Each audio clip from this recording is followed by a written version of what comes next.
shadowing over all of you. Mind over matter. Hypnotism. Just like think it and be it.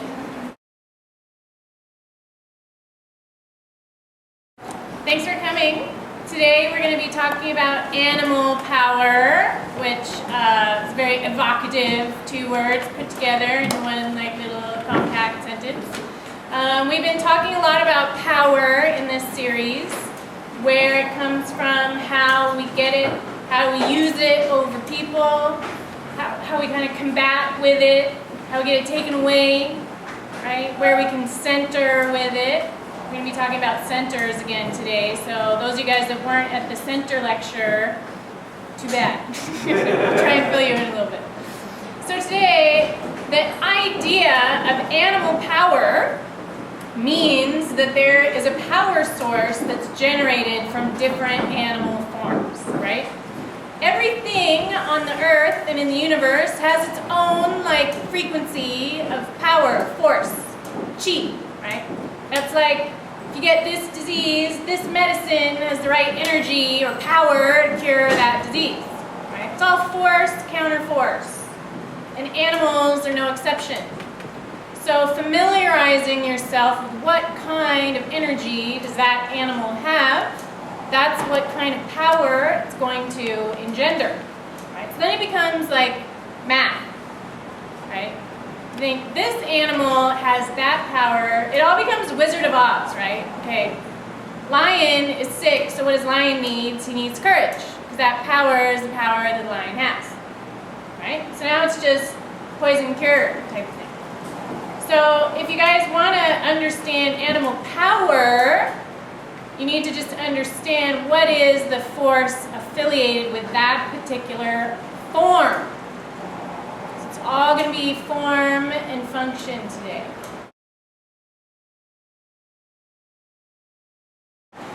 Animal. What's the first thing you think of in your head when you think animal? Just go. Don't think about it, just do it. Okay, so most of you guys probably thought about an animal. How many of you guys thought about you? Or people? Nobody! We're totally animals! Why don't you guys think about people? How many of you guys thought about bacteria? Nobody! You guys all probably talked about something with big teeth. It was really mean, or your high school mascot or something, huh? Who thought, what's an animal that you thought of right away? A wolf! It's good. It's a good animal. But you have to broaden your brain so you think of what is an animal. What does that include? Because if you're going to think of animal power, you think the only animal with power is the wolf. Now you just shut out all the bacteria power. You just shut out all the otter power. Otter's a super powerful animal. It might not be a wolf. There's a lot of power in that form that will suit a specific purpose. That form suits a purpose. So it's always good that everybody wants to be tough and mean and carnivorous and badass, but sometimes we need to incorporate other kinds of animal power, right? What if you need to be kind of sneaky? Maybe you can't be all wolfy all the time. You gotta kind of sneak around, right? So you gotta think of a sneaky animal like a snake, maybe. So you can kind of go by unnoticed, right? That's when you're a teenager and you're trying to get into your bedroom without your mom smelling your breath. Think snake power, right? Totally works. So when we think of the word animal, it's actually way more inclusive than just that first image that might pop into your brain. The word animal actually comes from animate, anima, animus, which is where Jung took it later, which basically is spirit or life. It's alive. So if we're thinking animal power, that's the source of power of life forms. Anything that is alive, you can draw from the animal power. It has life. Oh, so what if you're a pantheist like me or a pagan? Everything's alive now, right? Suddenly, all animal power then includes everything in the universe. So you cannot just be a wolf, right? Now you could be a tree, because a tree is alive and has a spirit, right? So I think a big thing that happens when you go to shape-shifting lectures and people that talk about shapeshifters, except for me, of course, is that they only will talk about like werewolves or vampires or like boring things like that. What about like changing into bugs or mountains or trees or stuff like that, you know? So we're gonna like push the limits of your brain a little bit to try and think about what shape-shifting possibilities are and what that includes. So if you think about an animal as something having life, well, okay, now we're in this whole big to-do-ty of what is alive. What do you guys think is alive? Scientists don't really know. They have a real bugger of a time figuring that out, right? First of all, they figured out that they thought they had it, and then they're like, oh, viruses. Viruses are so weird, they don't really fit into other categories that we think is alive, so now we have to change it to something that can contain data and reproduce itself, right? And then, oh, mad cow disease, shoot. It's just a strand of protein. There isn't even like little legs on it like a lot of the viruses have or anything. It's just like a couple proteins stuck together.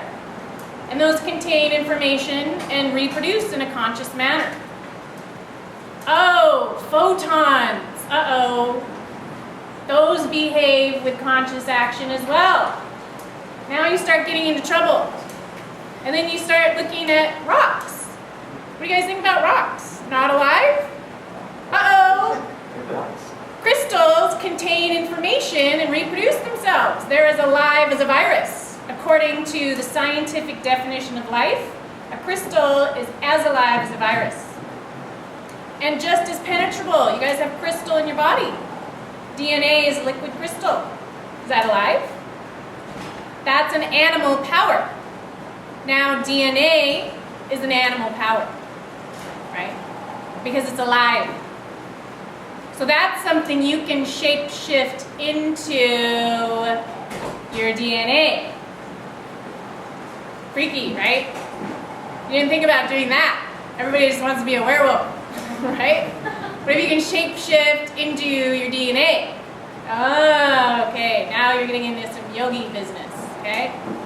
So I think a lot of the limitations on shape-shifting comes from pop culture and those kind of conceptions. And if you guys want to know where those come from, most of them are from Greece, right? Was the biggest progenitor of shape-shifting ideas.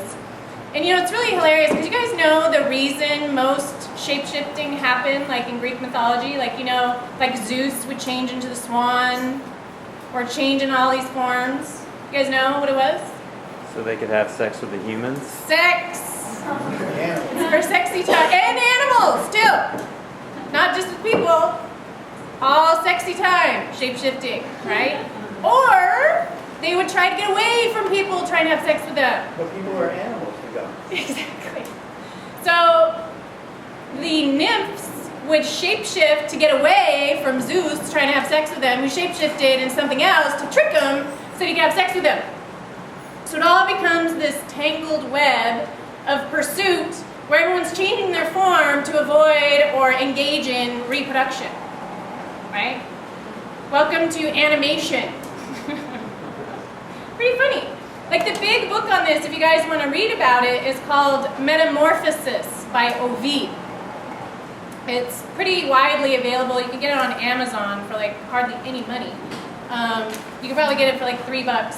And the whole thing tells all the stories of how the gods would shapeshift and what they would turn into. And speaking of trees, there was like the famous story of the laurel, which was a nymph who was trying to get away from these satyrs that were trying to rape her. She just turned into a tree. So now she's like, hey, you can't catch me. Because what are you going to do with a tree, right? And a lot of those stories are about trickery, deception. It's like a sexy detective novel or a film noir thing or something. They either want to kill something or they want to reproduce when you shapeshift, right? So if you look at some of the stories too, they not only change into other animals, but they'll change into other people, right? and other sexes. Zeus would change into a woman to get closer to a chick so that he could be in her bedroom while she's in there changing, and then he would like quick change again so he could have sex with her. Sneaky, right? Or there's stories of Loki. There's some great stories of Loki where he changes into a woman because he falls in love with a man. He has sex with a man and then he gets pregnant and he has a baby while he's a woman. So he has a baby and then he changes back into Loki again. That's a pretty good trick, right? If you guys think that's a good trick, how about the trick that happens when you get a bunch of chickens that are all ladies in a chicken coop, and one of the chickens turns into a rooster? You guys know that happens? It's called chimerism. Suddenly the chickens are a little Zeusy, huh? They just did a little shape-shifting so they could have sex. They changed their form, right? In a very real, biological sense.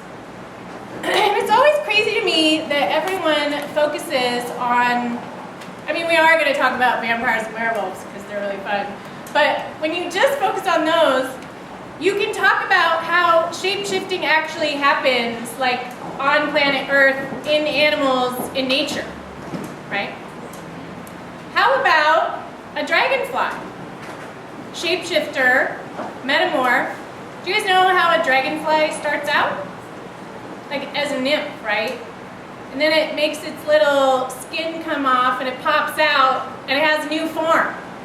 So it had a dragonfly form growing on the inside of the larva nymph, and it like cracks open its back and out pops a dragonfly. Shapeshifter. Okay, you guys want to get really crazy? Tadpoles. We talk about this a lot because people don't understand how crazy tadpoles are. Do you know what happens when a tadpole changes into a frog? It absorbs the tissue that was in the tail back into its body, and those same cells grow into legs. So it like goes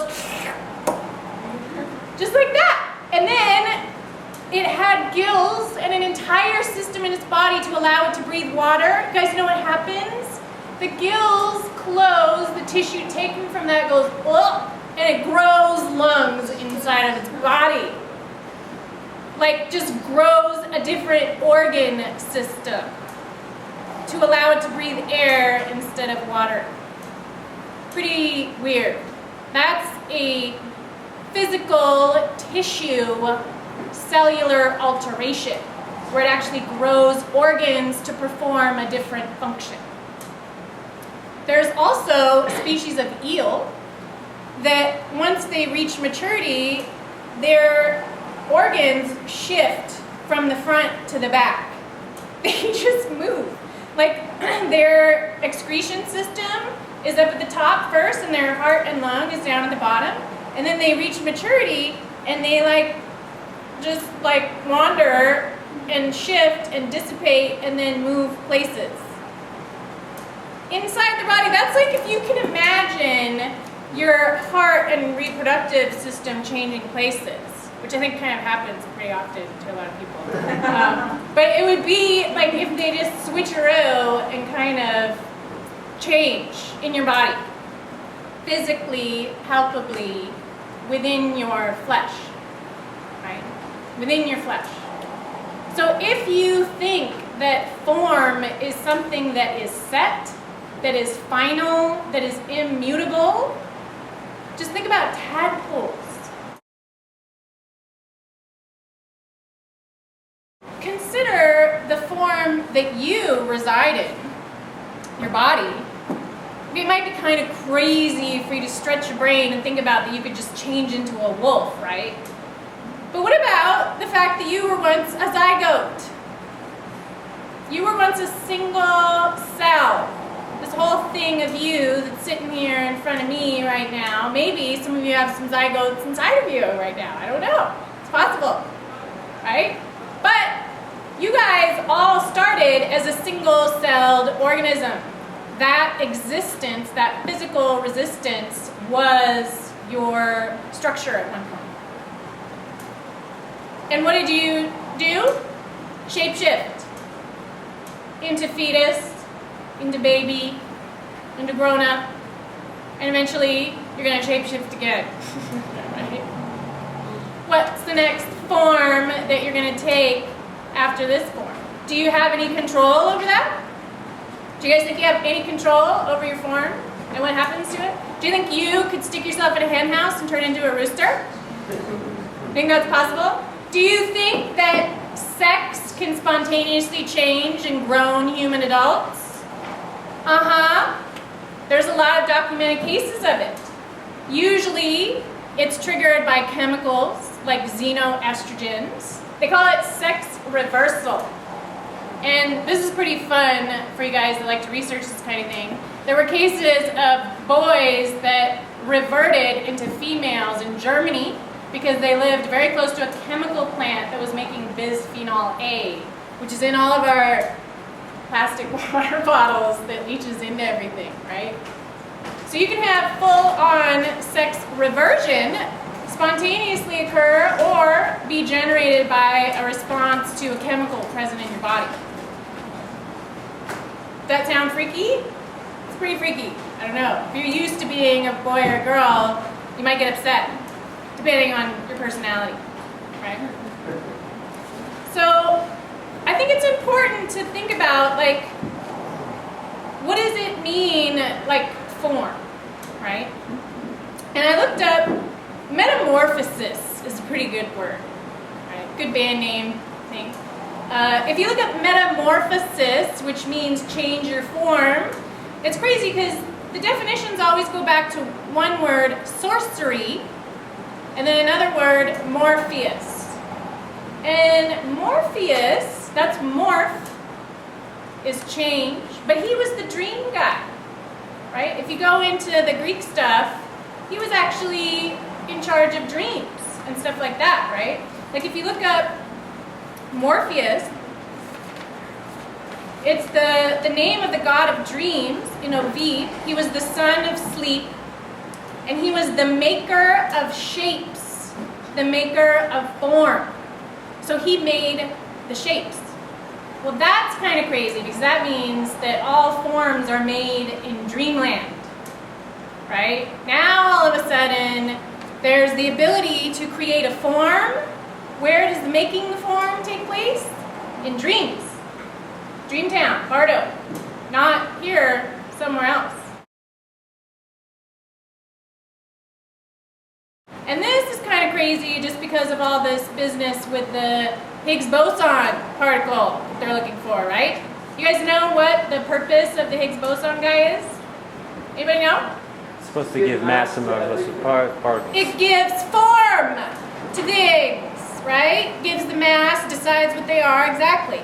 It says, okay, you're going to be this spinning this direction quark, you're going to be this particle, you're going to be this particle, you're going to be that. It's like Morpheus, right? It's the assigner of form. Where is the Higgs boson? Why can't we just see it all the time? Why do we have to get a 17-mile particle accelerator in order to see a glimpse that it's there? Because it's hidden. You can't see it. Where is it? We don't know. In order to see it, you have to see a reaction from another particle.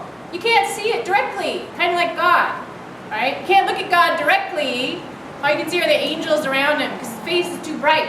You can't see the God particle directly. You have to see the reverberations. So it's not quite there, that form giver, thing that gives the form. So just going along on my little trip out trips that I go on, I look up form, because that's a big doozy of a word. Wait, let me see if I can find it.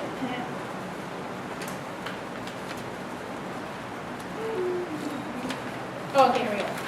So if you look up the word form, it gets really frustrating, because you know what they say in the etymology dictionaries? Of unknown origin. We don't know where form comes from. Maybe it's from the Higgs boson, but you can't see it. You don't know. You can't even know where the word form comes from. That was messed up. But so instead what they'll do is they'll give you a couple other words for what form means.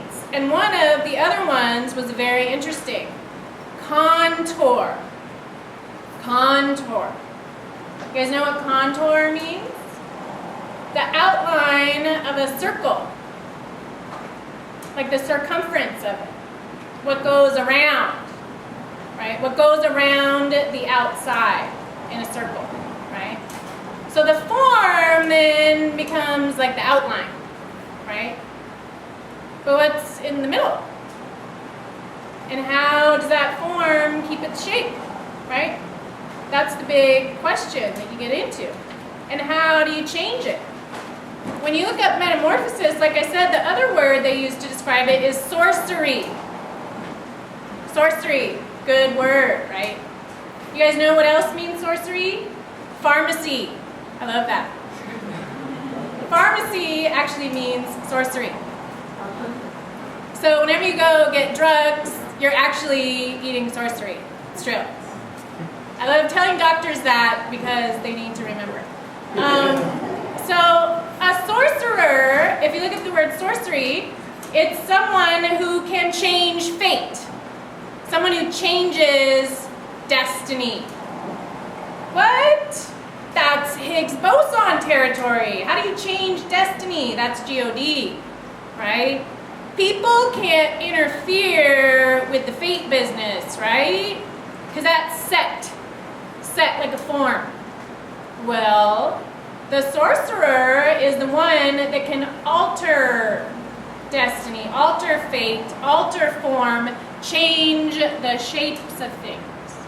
And look at a perfect example of that would be alchemy, right? What happens in alchemy? They change lead into gold. They are shapeshifters. They just shifted the shape of lead and made it gold. Why? Because anima, everything is animated. That includes lead, that includes gold. They're just as good as wolves. Just as much life there to change. So alchemy is another form of sorcery, a form of changing the shape that something is in. And guess what happens as soon as you change the shape that something's in? Now you're a sorcerer. So when you shapeshift, you just messed around with the Higgs boson particle. All the alchemists, they're stepping outside because the Higgs boson particle told the lead, you're lead. That's your deal, this go around, right? That's what you're gonna do, you're gonna be lead. Then a consciousness comes around and says, no, you're not gonna be lead anymore, now you're gold, right? You guys see where that goes?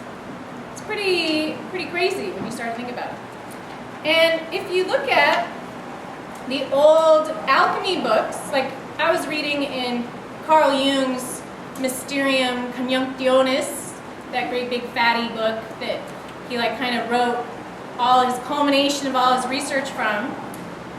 He talks about in alchemy, there's this thing that you can remove from stuff.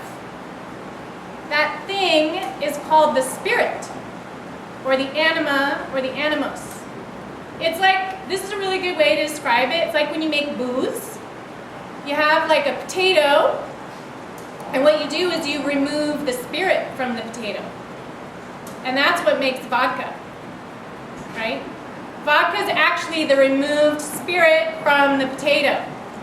But the spirit is like some stuff, right? It's like good stuff.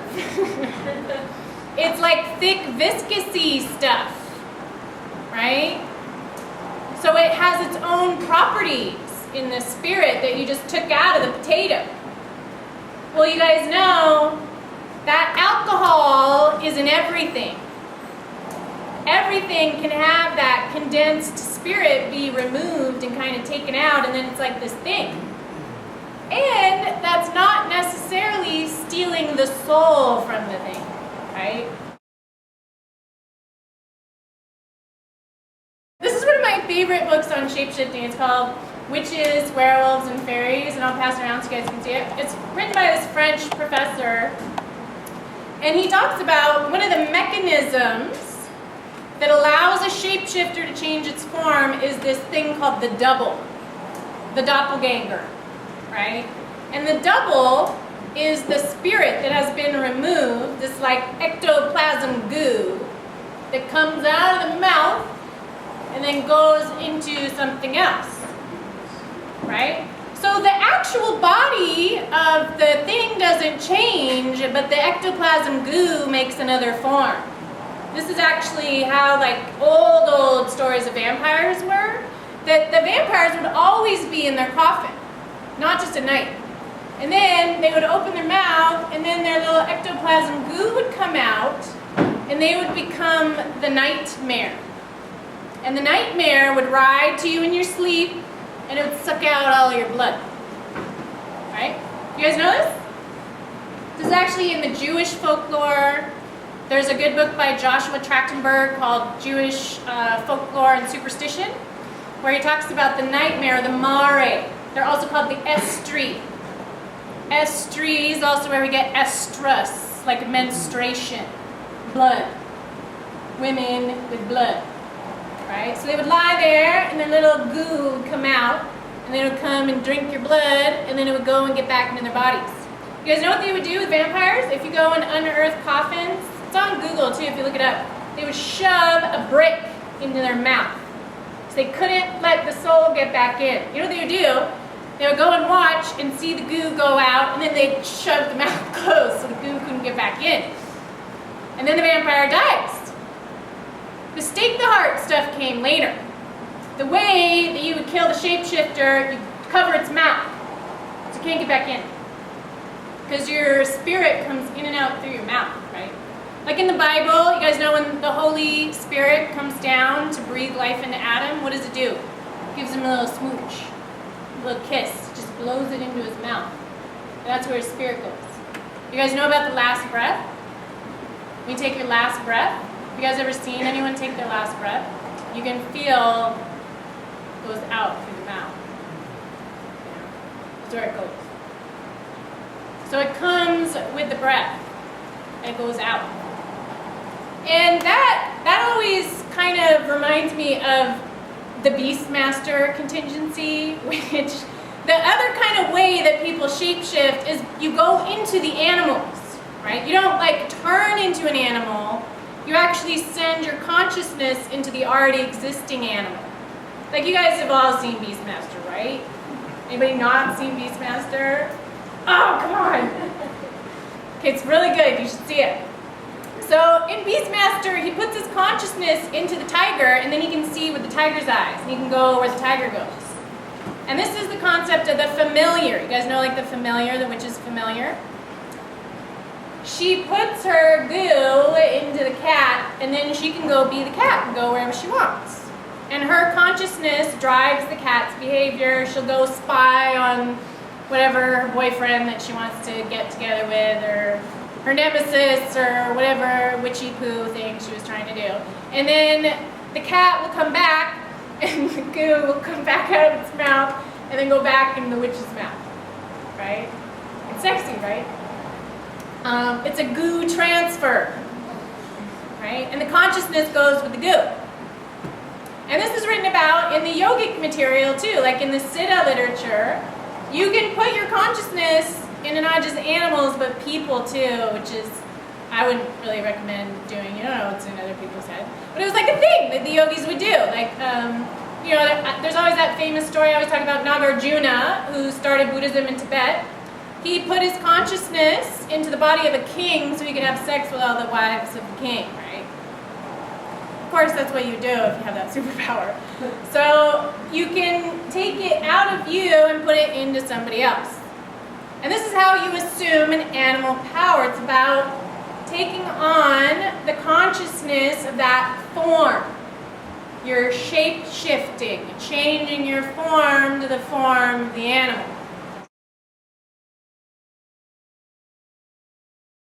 The other way that you can do this, if you don't want to kind of instigate the ectoplasm on that kind of level is you can do it like how the Norwegian shamans would do. They were called the berserkers. Okay? The berserker meant bear shirt. And they would just use their minds instead of the goo. They would put on the form of the bear, they would skin a bear and they would put on a bear shirt. And now they were the bear. So they were using sympathy, empathy. If you want to be the thing, you just put on their skin. And now you're the thing, right? It's like walking a mile in a man's shoes. You want to be a bear, you put on some bear feet. Now you're a bear, right? And there's that famous story of that one werewolf guy in England. This was like in the 1800s. Peter, I can't remember his name. It was like Peter Lagrasse or something. And he was a cannibal who would eat children. They kept finding all these children with like their intestines eaten. And they finally found out that it was this guy, but all of the villagers reported that they saw a wolf doing it. They saw a wolf eating the children. But in fact, it was just this guy who was wearing a belt that was made out of wolf skin. Right? So he, like, essentially was like a berserker. But he had hypnotized everybody into thinking that he was like a wolf. What? Magic. He had changed his form through sympathy so effectively that the villagers actually saw a wolf, even though it was just him. Or was it? I don't know. But that concept that if you can trick someone into thinking you're something because you're thinking of it so hard that it'll actually make you the thing, that works really good. You can try it. Like if somebody is pissing you off and you want them to leave, try thinking about being a really scary wolf. While they're sitting there talking to you, you're going to go, I am a big bad wolf in your head, and you just think about it, and you think about it, and then you turn into a wolf. And as they're talking to you, you're going to start getting a little uncomfortable, and they're going to kind of like swivel around, and then they'll probably just leave. Right? So that's how you can assume the power of that form and implement it. Now, you don't just have to do it if you're like a Viking berserker and you're going into war, or you're trying to get some creep to leave you alone so you turn into a wolf. You can actually use it for getting through all kinds of things, right? If you're going through a traumatic event, if you're going through death, if you're going through disease, if you're going through, you name it. You know, you can assume a form of power that will instigate or trigger that within you, right? An example, my friend who her baby passed away while she was pregnant, so she had to give birth to a dead baby, which I don't know if you can imagine, that's like the gnarliest thing ever probably. So I gave her a meditation to think about while she was undergoing it, to imagine a Pegasus over her to help take the birth and make it go, right? And because she had that to concentrate on and envision, she was able to get through the process without like losing her mind. Because what happens when you have to do messed up stuff, you're going to lose your mind, right? If you're in the middle of a traumatic situation and you don't have the capacity to deal with it, you're going to go crazy. But there's an animal that can handle a traumatic situation. And if you can assume the power of that animal that can handle that situation, suddenly you're not only not going to go crazy, you're going to be able to go through it really awesomely. Right? So it's about using the power to do stuff that you're confronted with. And you can call on those powers when they get instigated. Right? So how do you do that? How are you going to muster that up? And I get asked a lot, like, how do I know what my spirit animal is? Or how do I know how to find my animal guide? Well, I think that certain people certainly may have particular animals that are on your side, but again, push your brain a little bit. It's everything in the universe that you have as an animal spirit guide. Okay? There's certain ones that will show up predominantly for people. For me, I have great white shark, I got tiger, I got, all kinds of little buddies that show up all the time. But that doesn't mean that's what you're limited to. You're unlimited. So how do you get there? Well, one of my favorite things that most people affiliate with being an animal, and this is one of my all-time favorite discussions to have with scientists. Not that I have any beef with scientists, but it's just fun to talk about certain things with them, is instinct. Instinct. Do you guys know what that word means? It means knowing something without ever learning it. Knowledge that comes from nowhere. This is how they actually define it. Like when I'll ask a scientist, it's like, oh, they just know. How do they know? They just know. It's knowledge that comes from nowhere. What kind of an answer is that? No answer at all. So they'll tell you, like, how does a baby know how to eat from your breast? How does that happen? It's a baby, it just came out. You can't teach it. You can try and teach a baby how to breastfeed, but I'll tell you what, you're going to cry. Because you can't do it. It comes and arises from inside of them out of an instinct. Okay? There was the famous philosopher Immanuel Kant, who describes instinct as what he calls a priori knowledge. A priori. You guys know what that means? Before form. Before there was stuff, there was this. So instinct is something you know before you even came into form. What? How does that happen? What does that mean? Well, if you look up the word instinct, funnily enough, it comes from stinguere, which is like sting, like a wasp sting, or a point, or a prick. You guys remember me talking about the prick? The prick is also the center, because you take a compass and you make a hole. You prick it, and that's the center.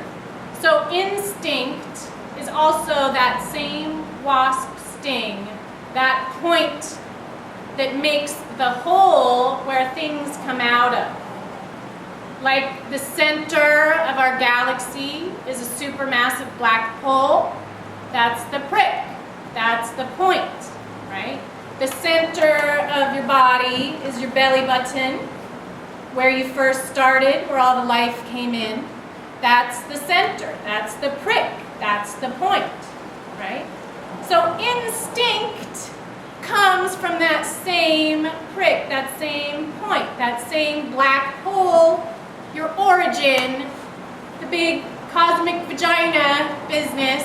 That's where instinct comes from and is, right? And this was so crazy because I know I talk about zygotes a lot because I think it's important for people to remember that they were zygotes, you know? Because especially when you think about shape-shifting, that's what you were once. You should have a little picture to look at it. It's freaky. So I look up zygote, and the word zygote means linked or joined together. Yoke. Yoke. You guys know what other word means yoke? Yoga. Yoga. Yoke, joined together, link. Come together. I was like, how does zygote mean yoga? And then I was looking at it, and it says, see jugular. Jugular? Okay, jugular, I look up, and it means inguere, to join, unite, or yoke. Right? Come together, because your jugulars, they come down together and join in that little point down there, right? But this was weird because I went from instinct to jugular, which the way every scientist talks about instinct is a tiger goes for your jugular veins. That is the instinct of an animal, is to go for the yoga, right? That's what it does. It goes to the connecting point. Because okay, you're a baby tiger, you just came on the earth, you never saw, they've even done this where they raise tigers like in captivity, they've never seen their mama tiger kill anything, and they go right there on the jugular, on the yoga, and they rip it out. How do they know that? From the prick, from the point, from the instinct, right? It's not a learned behavior. They didn't see it, no one taught them how to do it. They just understand that if you do yoga on the jugular, then you get to eat, right? Just like the baby understands, it feels a thing in its body. It doesn't even know what hunger is. It's just been in your womb. Everything was taken care of from this prick, from this point, from its belly button. That's how it breathed.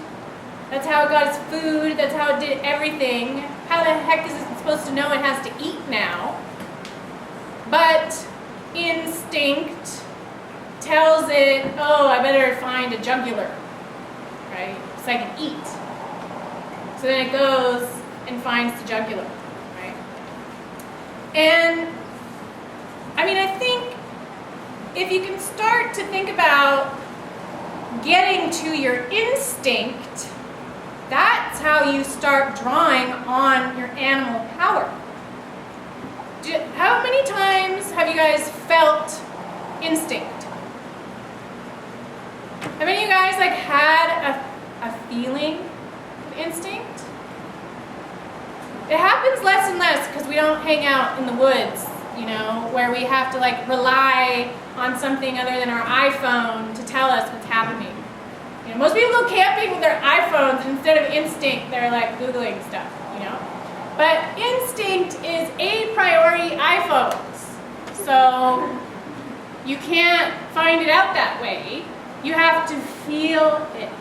It's a feeling that you know something you have never learned before. That some information comes into you that you haven't learned, you haven't experienced, you haven't seen, you haven't heard, but you know it sure as the day you were born, and it fills your whole body with the knowledge that you know this thing is true. How many of you guys have had that feeling?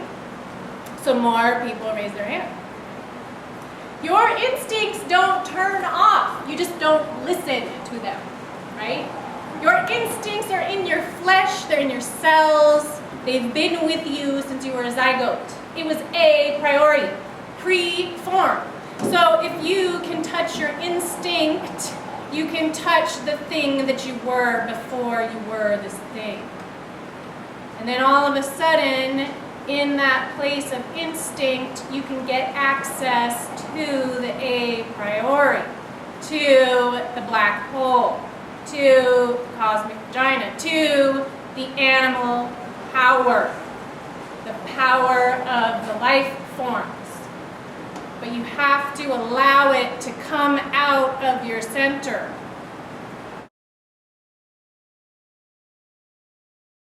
You guys know the word evolution, I always say too. Evolution does not mean you take something from outside and put it in.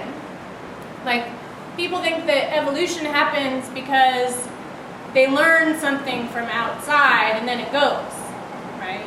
And certainly that can happen. But the word evolution means inside turns out, right? Like a revolution on a record. Evolution means the inside point comes to the outside. So it's like the point, the prick goes inside out, and you can like get into where it's at because it flips open for a second. And that's what evolution is. When your instinct goes outstinct, right? That's like a Dr. Seuss book or something. But when you can outstinct, you have an evolution. Because now what was inside you in that formless spot in your belly button can now find expression through your form, but connected to the place of formlessness, right? So when you evolve, it's actually when the a priori instinct that was already in there comes out. And you can use it for stuff, to do stuff, right? To make stuff, to help people, to figure stuff out, to help your kids, to help your mom, heal people, right? And if you look at the traditional stories of shapeshifters, they're not usually such good people, right? They're kind of monsters. They're cannibals, actually. Who are the shapeshifters you guys know about? Vampires, werewolves, the novel. What? Reptilians. George Bush. All those fun guys that we like to read about, but what are those guys doing? Well, first of all, they're immortal. They don't die. What? Oh, they went to the a priori, so they don't die anymore. But they also have to drink blood so they don't die, right? Now, that's like being an alcoholic. Because, do you guys know where your spirit is in your body? Where your goo? Your spirit goo lives? Do you guys know this? Your heart and your blood. The blood is the life, right? What's the big taboo in the Bible? No eating blood. Kosher meat, you guys know how they make it? Slit the throat, drain the blood. If you eat an animal where the blood is still in it, bad news bears. No can do. No eating blood allowed. So saith God. Okay? If you eat blood, you get super bad time when you die. What do all these immortals do? They eat blood because they're eating your spirit goo, which is in your heart. Your spirit lives in your heart. What do you always see, like those power guys, what do? They rip your heart out of your chest and then they eat it. Right? What are they doing? They're eating your anima. Not enema, your anima. That would be gross. So your heart is containing that vital fluid, that etheric ectoplasm that you can separate, and they want to eat it. So why? So they don't die. Now, do you think all shapeshifters have to be that way? No, you could be a good shapeshifter, right? You don't have to do it to get immortality and live forever just so you have to keep eating hearts out of people's bodies. But those are the stories that became popularized. Why? Because they're sexy.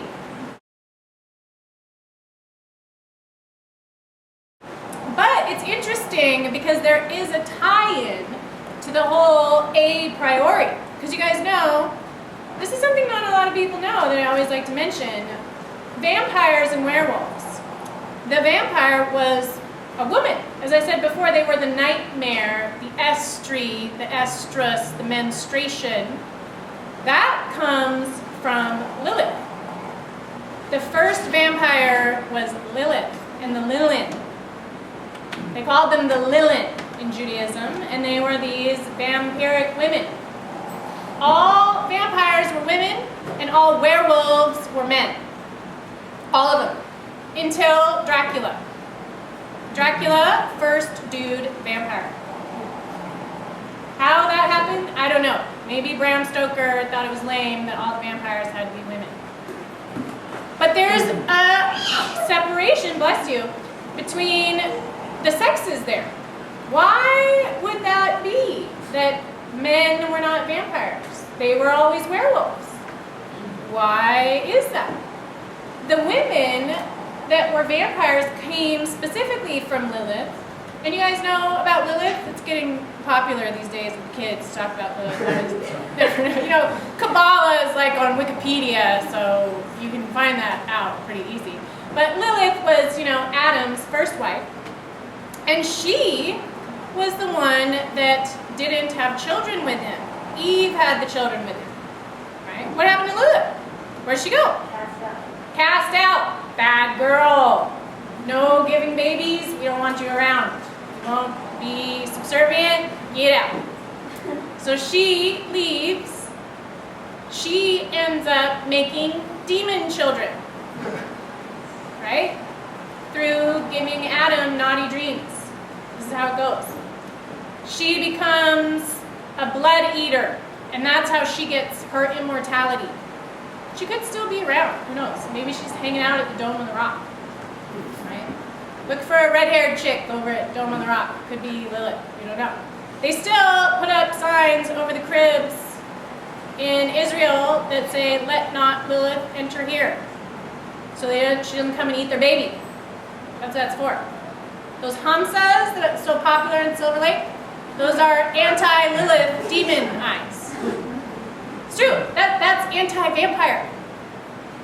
No, you wear them around your neck. No vampire, please. Right? It's funny because a lot of the dudes I've seen with those, I'm like, you're a total vampire. But, so those first vampires are the dark feminine. The dark feminine, right? That darker version of a woman that creation comes from. What's that? A black hole, right? What's the black hole? The black hole is the center, where we come from. At the center of the galaxy, the supermassive black hole is the thing that created the galaxy in the first place, right? So Lilith, that vampire, is the first dark woman. She is the Higgs boson that is hiding, that just gave me goosebumps, so that's how you know it's true. That is hiding, that we can't see, that is forbidden, that is giving forms to things. That thing giving the form. Once you can access the instinct, you can go to the Lilith place, the place where the forms get made.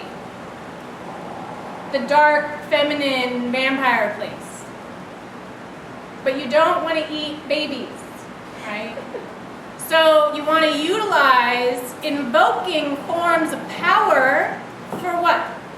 You guys think it's cool to invoke vampire chick when you're after a dude? You guys know what's going to happen if you do that, right? They're just going to follow you around forever and you'll get bored of them eventually. So, or you just kill them. So that's no good either, right? So make sure that when you utilize the force of the animal, people do it all the time. They don't know what they're doing, right? When they're fighting with each other. You're gonna turn it. You guys know, like, that's a favorite mom saying. You guys are acting like animals. You guys are being like dingoes. I say that a lot. So, when you consciously invoke an animal power, you can do stuff, right? And don't just think animal like wolf or, otter, although otters are awesome. You can do like bacteria, you can do plant, you can do tree. How about this? How about this? You guys know one of the main causes everybody dies from, besides heart disease, you guys know what takes out everybody when you're old? Pneumonia. Pneumonia. You guys know what pneumonia is? Pneumonia is a bacteria that lives in your body your whole life. Your whole life pneumonia is in there hanging out. Starts to creep you out when you think about it. It's just hanging out, waiting for you to get weak so it can go, I have pneumonia and I'm going to take you over. That's what happens. You get weak enough, pneumonia goes, oh, can't fight me back anymore, huh? Cool, I'm just going to move right in. And that's how you go. So, that pneumonia is part of your body, it's part of your form. What if you shapeshift animal power of pneumonia while you're sick from pneumonia? What do you guys think about that? What do you guys think about shape-shifting into cancer if you got cancer? Then you're putting your consciousness in the cancer consciousness, and suddenly who's driving? Cancer cells or you? So who's going to drive that force? Who's going to drive that form? Are you going to drive the form of the cells making the cancer? Maybe you can. Maybe you can. Right? Why not? They're in your damn body. They're part of your consciousness. You guys think there's stuff in you that's not in your consciousness you can't access? You guys really think that? What do you think? No. Yeah! It's true. So push your brain a little bit and get into all your parts and know your parts. What all is in there? It's hanging out in there. What you got? Put your brain in it. Shape shift into zygote form and go and look around in there. Like a little submarine. Right? Cruise around like those sci-fi movies where you're like inside. Do you guys ever watch them? The inner space type ones where they just cruise around and go in there? That's good meditation. Just be like a little submarine and cruise around and look at everything in there. And check it out. Shape shift into submarine and go inside your body. Yes. Right? Check it out. So invoking animal powers isn't just for fighting and showing off and being sexy, although that's what we hear about all the time. You can use it for lots of stuff, like getting through terrible things, like fighting disease, like helping people, and all that kind of good thing. So try and invoke animal powers that are helpful too, not just fierce and gnarly. You know? And then to close, I wanted to read this little quote from my own book. So lame. It's like wearing your band's shirt at a rock show. Right? Is that like what it is? But I didn't write it. It's a quote from Hermes Trismegistus. And I'll leave you with this. He says, "Make thou thyself to grow to the same stature as the greatness which transcends all measure. Leap forth from every body. Transcend all time. Become eternity. Conceiving nothing is impossible unto thyself. Think thyself deathless and able to know all arts, all sciences, the way of every life, right? All animal forms. Become more lofty than all height and lower than all depth. Collect into thyself all senses of all creatures, of fire and water. Think that thou art at the same time in every place, in earth, in sea, in sky, not yet begotten, in the womb, young, old, and dead, and after death conditions. And if thou knowest all things at once, times, places, doings, qualities, thou canst know God." Woo! Pretty good, right? Yay!